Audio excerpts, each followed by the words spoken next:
पहले हमारे समय में जब हम छोटे के रही बचपन में, तो जब हम गांव में आई तो वहाँ पे हम देखें कि बाबा हमारे हैं ज्योतिषाचार्य प्रकांड महाविद्वान। वह जो हैं कि ठाकुर बाबा का नित्य नहा के जब वह उनका टाइम मिल जाए 9 बजे 10 बजे जैसा टाइम मिल जाए अपने गृहस्थ काम से, वह ठाकुर बाबा को जो है चंदन घिस के चंदन लगाएं, उनका भोग लगाएं, चीनी इलायची दाना जौन भी प्रसाद में मिल जाए सो चढ़ाए दें। उनका ये नित्य कर्म रहा। और दादी का नित्य कर्म रहा सूर्य नारायण के जल देना।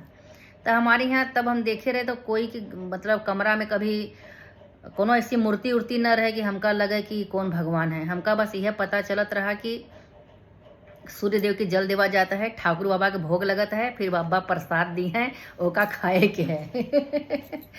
ओकरे बाद भैया धीरे धीरे जब बड़े भये हम, फिर हम 2-4 साल बाद गांव आए तो भैया देखे जितना जने रहीन सबके रूम में दुर्गा माई, काली माई, गौरा माई, चौरा माई, कुल देवी, तो ब्रह्म बाबा, तो बजरंग बली, तो ढनुआ बाबा, तो मनुआ बाबा, इतने बाबा हो गए कि पूरा एक रूम में मार भगवाने से भर गवा। जब कोई अगर वो रूम में कोनो सामान लेवे जाए या कोनो काम से, अरे रे चप्पल निकाल के जा भगवान का रूम बा। हम कहे धत्ते रे की बेड बिस्तर कुल पड़ा बा, केवल पूरे दीवार पे भगवान भगवान। इतने कौन भगवान हैं? कुल भगवान सुनते जरूर होंगे। अगर भगवान इतना सुनते हैं तब फिर ये काहे इतना दुखी रहती हैं? क्योंकि इतना नित्य पूजा पाठ करने वाला का अगर भगवान ना सुने तो भैया बड़ा शंका होता है कि इतने लोग काहे बोले दीवार पे टंगे हैं जब सुन ही नहीं रहे हैं। तब फिर हम ऐसे ही अपने मम्मी से कहे, हम कहे मम्मी तहु रखी हो फोटो का कुल भगवान सुनते हैं? मम्मी कहे अपने मन में आस्था है, शांति है कि आज नहीं तो कल सुनेंगे। हम कहे ये तो बात सही है, लेकिन कई जने को पूजा करें। हम तो जब से अपने जानकारी में हैं तब से हम केवल महादेव के सिवा किसी को नहीं समझते हैं। काहे से भैया हमका हमारे महादेव में सब कुछ है, समस्त है। महादेव ही हमारे सब हैं, दोस्त हैं, मित्र हैं। जो कुछ हम अपने दिल में सोचते हैं कि हमारा सुन लेंगे वो सब सुन लेते हैं। सखा हैं, बंधु हैं। यहाँ तक कि मैंने उन्हें वर रूप में प्राप्त करने के लिए कहा, वो भी हमें मिले। ऐसे ही जब हम गुरु शरण में आए तो गुरु शरण में जब हम आए तो इसका भी कारण महादेव ही हैं।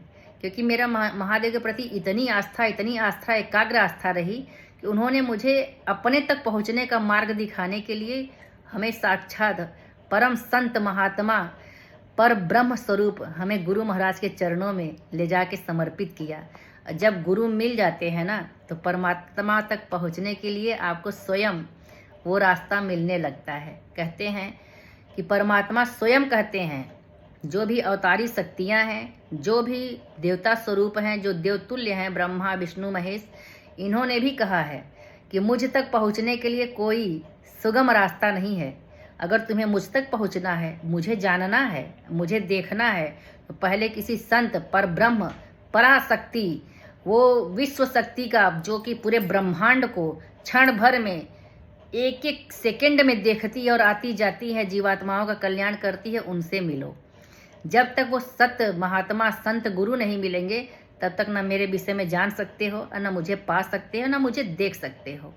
तब मैं अपने दिमाग में सोची कि भैया इतना जने का कुल हम रख लें सजा के लाइन से, केका पूजा करें, केका बुलाएं। पता चला बजरंग बली को बुलाएं, तब तक बजरंग बली आवे में विलम्ब करें, ना सुने तो हम दुर्गा माई को बुलाएं। दुर्गा माई कहें कि जब बजरंग बली गए हैं तो हम थोड़ी देर बाद में जाएंगे, वो सोचें कि हम थोड़ी देर में चलेंगे।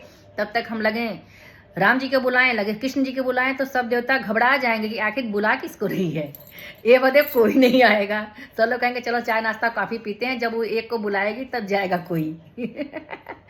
इसलिए गुरु महाराज कहते हैं जब एक में ही सर्वस्व समर्पित करके एकाग्र चित्त होकर जब उनका आराधना किया जाए, उपासना किया जाए, तो वो एक ही आपको समस्त संकटों से, परेशानियों से आपकी वो मुक्ति दिलाता है, आपको सही राह दिखाता है। ऐसा परम शक्ति, परम संत, परम महात्मा, पर ब्रह्म का स्वरूप ऐसा गुरु मिलना बहुत दुर्लभ है। अगर उनकी कृपा हो गई, वो मिल गए, तो आप यूँ समझिए कि समस्त शक्तियाँ आपको मिलने के लिए खुद ही प्रयासरत हैं, ललायित हैं। कहते हैं जिसका गुरु जिस पे मेहरबान हो गया ना, उस पे सारी देवी देवताओं की कृपा, पूर्वजों की कृपा, यहाँ तक कि समस्त ब्रह्मांड के जड़ चेतन की कृपा उस पे हो जाती है। क्योंकि गुरु उसका जो होता है तन मन हर तरीके से इतना अच्छा से सफाई कर देता है, इतना उसकी आत्मा को बिल्कुल पवित्र कर देता है कि पवित्र आत्मा से तो अच्छे अच्छे लोग मिलना चाहते हैं।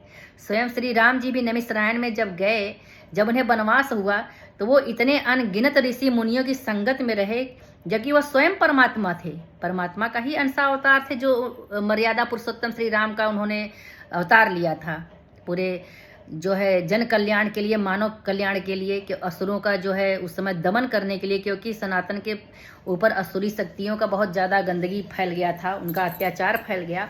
इसलिए ऋषि मुनि संत महात्माओं ने उनका आह्वान किया कि आप आके इस धरा को, इस सनातन की सृष्टि और इस सनातन की जो विचार है, इस सनातन का जो पृष्ठभूमि है, उसकी रक्षा कीजिए। तब वो आए और उन्हें राम को राम बनाने में उनके गुरु का बहुत बड़ा हाथ है। अगर गुरु विश्वामित्र न होते तो आज राम राम न होते। तो ऐसे अनेक गुरुओं की संगत में उन्होंने अनंत ज्ञान, अनंत सिद्धियां प्राप्त की, अनेक अस्त्र प्राप्त किए, जो कि इतने दुर्लभ अस्त्र थे कि बड़े बड़े ज्ञानी लोगों को भी मिलना दुर्लभ था, लेकिन राम जी को मिला, क्योंकि उनके निकट हमेशा गुरु का साथ रहा, उनके ऊपर हमेशा गुरु का आशीर्वाद रहा। स्वयं माता सीता को माता अनसुईया ने अखंड सती व्रत का उनको वरदान दिया, यहाँ तक कि उनको एक ऐसा साड़ी दिया जिससे वो चिरकाल, मतलब इस धरा पे जब तक वो रहीं तब तक चिर यौवन रहीं। किसी भी तरीके से वो कभी भी, मतलब उस साड़ी में कभी भी गंदगी नहीं लगा, कभी वो पुरानी या कभी फटी नहीं। क्यों? क्योंकि ये सब उन महान शक्तियों की, उन महान अवतार, उन महान संत आत्माओं की, दिव्य आत्माओं की शक्ति थी, जो माता सीता को प्राप्त हुई उनकी संगति से।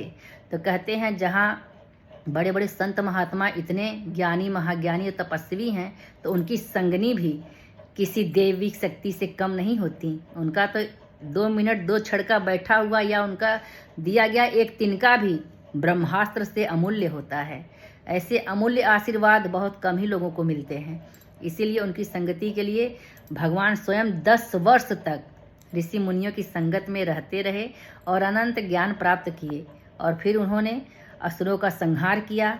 आसुरी और पाशविक और जो पैचासिक शक्तियां थी उनका विनाश कर धर्म की स्थापना किए। सनातन को फिर से उन्होंने पूर्ण रूप में स्थापित किया कि वो जन जन तक, जो कहते हैं सनातन का मतलब है सत्य को धारण करना, धर्म को धारण करना, सदा सात्विक रहना, अच्छा सोचना, अच्छा करना, लोगों के अंदर हमेशा मानव धर्म की प्रेरणा का स्रोत बनना, मानव की सेवा करना।